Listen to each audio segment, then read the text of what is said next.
we're back again. Okay, so we had three summatives and this project, and it was off of all the other projects we've done before. So the first one was like the very first project that we did in class, where we collected data and we put it on a graph that was kind of like abstract of some sort. So for mine, I decided to track the emotions that I feel throughout the day. And I had my brother do it, so it was like more easy to track, like to get the information and to get it like accurate enough. Because like when you're in the moment, you don't really notice until afterwards. So yeah, that's what I did. And probably next time I would just go through collecting the information by myself, because though it was very like accurate and stuff, it just took a lot longer to collect the information because my brother doesn't pay attention as much. But yeah, based on my findings, I noticed that when it comes to like the emotions that I feel would be like anger, that'd probably be like my biggest weakness, and it mainly like later on in the day, so I should be fine if I could like find ways to cope with anger and stuff. But I would say like my biggest strength would probably be like I don't get nervous as often. Like I do get nervous sometimes, but not often enough for it to be a problem.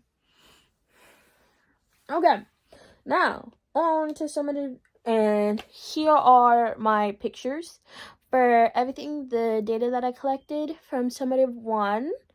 So yeah, bask in all its glory. Yeah. And now on to summative 2.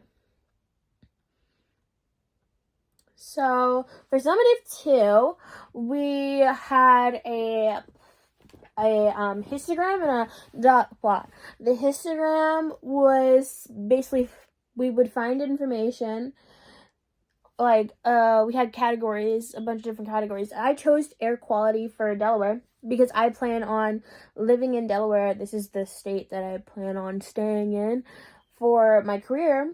And so I focused on air quality because you don't want to live in a place with bad air quality.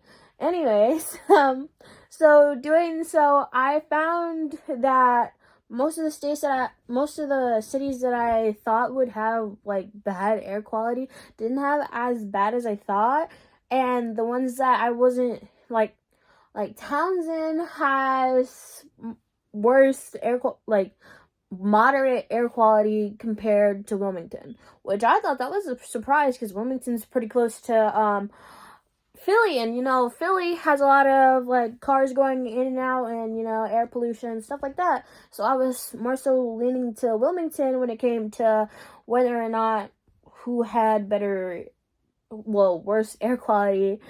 So yeah. And for my dot plot, I did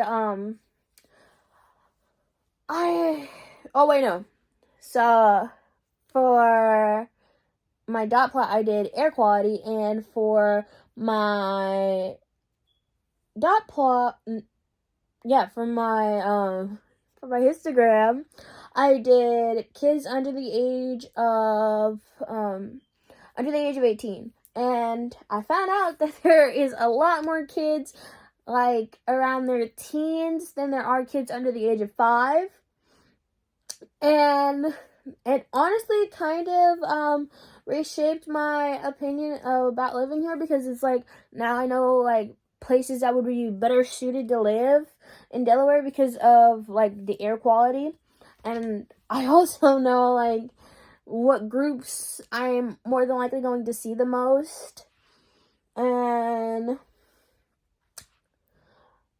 this honestly supported my idea on living here. It made it a lot easier because there's not a lot of places in Delaware that are like terrible air quality, stuff like that. There's not a lot of places in Delaware where that's like, I think I only found like 2 cities in Delaware that had like moderate air quality, and even still that's not too bad. Okay, and here are my pictures for all my data. Yep. Perfect. Am I right? Haha.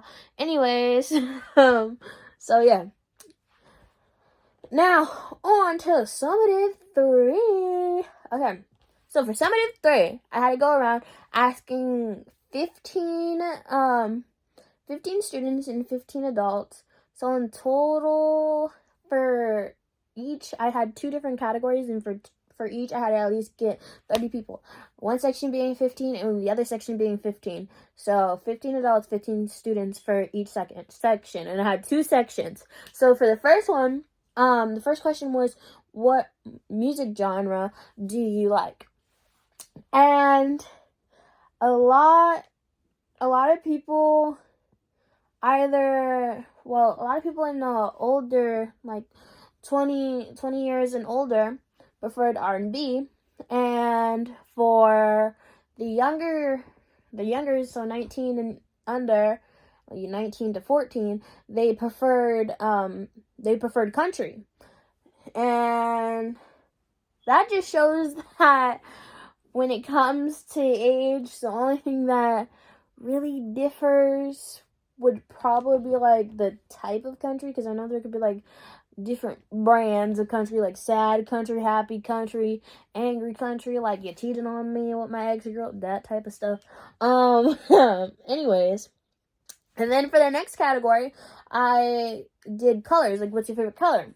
And I noticed out of all the colors that were picked, the ones that I saw a lot out of the 2 categories were red, pink, purple, green, and black. But like separating them, the adults like the more bright, vibrant colors. So purple and green and pink. And the younger generation liked more dark and broody, basically, colors. So red and black. Those are what I saw most for students than adults. And I feel like this would better help me understand my future, because it shows me that it doesn't really matter on like older or younger. We all have interest, and that could bring us together as a community. And if I could redo any part of this project for assessment 2, like for the summative 2, for the formative assessment, I would probably add like stores or hospitals in each city in that state, because if you know all this information, like it'll better your chances on like where you're going to live.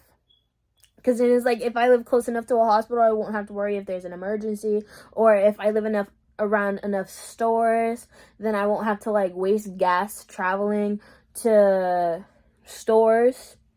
And I honestly feel like this whole process made me understand understand my future a little better, because now I know information that I probably would have like not even think about until it was like, oh, I'm already in a place where it's just like, I don't know anything. Like, I've lived in Delaware for a while, but I haven't like really learned about my surroundings. I'm just like, I'm more so just here. I live in Delaware, but I don't know what's around in Delaware. So yeah, and that's my project. So yeah, thanks for listening. Bye. And here are the work. Here's all the work that I did for summative 2. Yep.